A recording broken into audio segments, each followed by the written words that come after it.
Expect कर रहे थे कि बहुत ही कोई कांटेदार मैच होगा, लेकिन उस तरह से कांटेदार मैच नहीं था। आखिर में इंडिया ने बासानी ये मैच अपने नाम कर लिया, क्या कहेंगे? के मैच में स्पेशली जब वार्नर का कैच छूटा है तो उसके बाद जैसे बॉडी लैंग्वेज थोड़ी सी गिरी है, वो इंडिया ने बिल्कुल शो नहीं कराया। हालांकि उनका बेस्ट फील्डर था, सीधा कैच उससे गया है, लेकिन उसके बावजूद बॉलर्स ने कहा है कि नहीं, ये नहीं कि अब ये कैच छूट गया तो ये बहाना है कि मैच चला जाए। उन्होंने और ज्यादा डिसिप्लिन और ज्यादा जोर लगाया। जो वसीम भाई बात कर रहे हैं, गैस से हटाया नहीं है, वो कैच गिरे हैं, बॉडी लैंग्वेज नहीं गिरी, कॉन्फिडेंस आया हुआ है ना एज ए टीम। अगर एक बैटर खेल रहा है, उसको चांस मिल गया, उसका कैच ड्रॉप हो गया, तो अब वो अगली बॉल से क्या बोले, नहीं मेरा कैच ड्रॉप हो गया, मैं आपसे ही नहीं खेलूंगा। मतलब फील्डिंग के लिए भी आपकी same intensity, same body language चाहिए। Rohit was dropped in the slip. 2011 में हुआ वर्ल्ड कप, उन्होंने जीता और हर तरह का जोर लगा लेते हैं जीतने के लिए। और अभी भी लगाएंगे, कोई बड़ी मुश्किल से उनसे छीन सकता है। एक टीम का काम नहीं कि दो मिलकर जोर तो शायद जीत ले। लेकिन उसमें बात भारत इतना आगे निकल गया बाकी टीम से कि बाकी टीम्स नकारा हो गई हैं। सो आप चाहे कह दें कि न्यूजीलैंड ये नहीं कर सके या आखिरी के 10 ओवर में 54 रन किए और 300 नहीं किया, 273 किया, जिसकी वजह से भारत जीत गया। मगर ये बॉलिंग ऐसी हुई ना, फिर उसके बाद रन चेस जो था वो आप एक बाद एक वर्ल्ड क्लास प्लेयर है। पहले 4 की बैटिंग एवरेजेस सारी 50 से ज्यादा की हैं और स्ट्राइक रेट जबरदस्त है। तो आपको कहाँ रिलेंटलेस प्रेशर है, मोहलत ही नहीं मिलती है। आप जितनी मर्जी टैक्टिक्स, जितनी मर्जी स्ट्रेटजी लगा लें, क्लास क्वालिटी के आगे आप नकारा हो जाएंगे। ये पाकिस्तान करते थे, रिवर्स स्विंग में आखिरी के 10 ओवर्स में बड़ी बड़ी टीमों को गिरा देते थे। तो वो अब कोई कुछ कर नहीं सकता, बिकॉज ये स्किल लेवल ही और लेवल का है। सो आप ये कहते हैं कि जी हाँ उन्होंने रन नहीं किए या डैरिल मिचेल ने 100 के पास आके और स्पीड नहीं पकड़ी और फिर आखिरी के बल्लेबाज आउट हो गए, जो मर्जी कह लें आप। बात फैक्ट ये है कि बहुत बड़ा गैप डाला हुआ है इंडिया ने बाकी टीम से और ये अपनी गलती से मैच हारेंगे। इनको कोई हराने वाला नहीं है इस वर्ल्ड कप। जो मर्जी सर्कमस्टांसेस हो, हमें अपने रोल का पता और जो खड़ा होगा पिच पे वो मैच फिनिश करके जाएगा। इस माइंडसेट को, इस अप्रोच को रमीज भाई कैसे देखते हैं आप?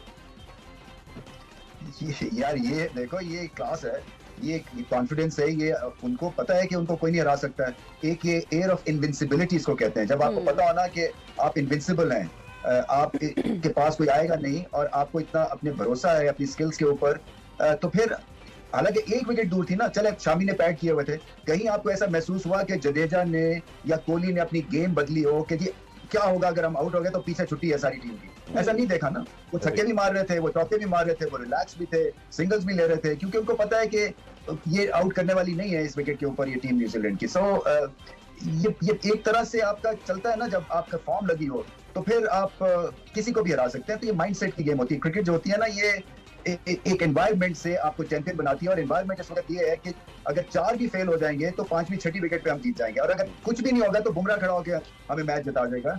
इंडिया उस लेवल पे पहुंच गई है। ये दूसरों को आप इतना इल्जाम ना ठहराएं। पाकिस्तान और अफगानिस्तान का मैच है, आप क्या समझते हैं कि पाकिस्तान को किस कॉम्बिनेशन के साथ जाना चाहिए? क्या पहले बॉलिंग करनी चाहिए या बैटिंग करनी चाहिए अगर वो टॉस जीतते हैं? देखिए यहाँ चेन्नई में मुझे ऐसा लगता है कि पहले बॉलिंग करनी चाहिए, इसलिए कि गेंद थोड़ा सा ग्रिप करेगा, ड्राई कंडीशंस मिलेंगी दिन में और इवनिंग में, क्योंकि यहाँ पे हब्स खासी है। मुझे लगता है कि बैटिंग कंडीशंस आसान हो जाएंगी और ये वही पिच है जो कि ऑस्ट्रेलिया और इंडिया के अगेंस्ट इस्तेमाल हुई थी। तो थोड़ी सी मूवमेंट तो जरूर है, डाइसी भी होगी, ग्रिप भी करेगा गेंद, अच्छी बैटिंग करनी पड़ेगा। पाकिस्तान का प्रॉब्लम ये है कि पिछले 2 मैचों में जो टॉप ऑर्डर है, यानी कि पहली 4 विकेटों ने तो 350 स्कोर किया और आखिरी के सारे बल्लेबाजों ने सिर्फ 120 रन किए।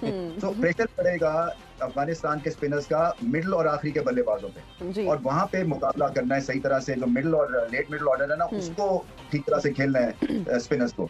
एक जो उनका कॉन्फिडेंस लेवल है ना, स्किल तो आप सीख सकते हैं जी, बट ये जो आपका कॉन्फिडेंस है वो कहाँ से आता है? वो आईपीएल के 1.5 लाख के क्राउड में वो मैचेस खेलते हैं और इसमें 4-5 कप्तान है अपने अपनी टीमों के, लीडर्स हैं।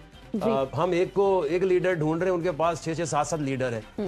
मैं तो वो देख रहा था कॉन्फिडेंस लेवल कि जब वो जडेजा खेल रहा था तो उसे इतना उसकी बॉडी लैंग्वेज में यकीन था कि वो मैच को जिता देगा, क्योंकि उसकी जो ट्रेनिंग धोनी के साथ हुई है, वो जो इसको ये बन गया है ना। ये अगर 7 नंबर पे आपका एक ऐसा प्लेयर है, लोग विकेटें लेके जब देखते हैं हम किसी और टीम की तरफ कि अब नवाज बल्ला पकड़ के अंदर आ रहा है और एक तरफ जडेजा आ रहा है, तो जमीन आसमान का फर्क है।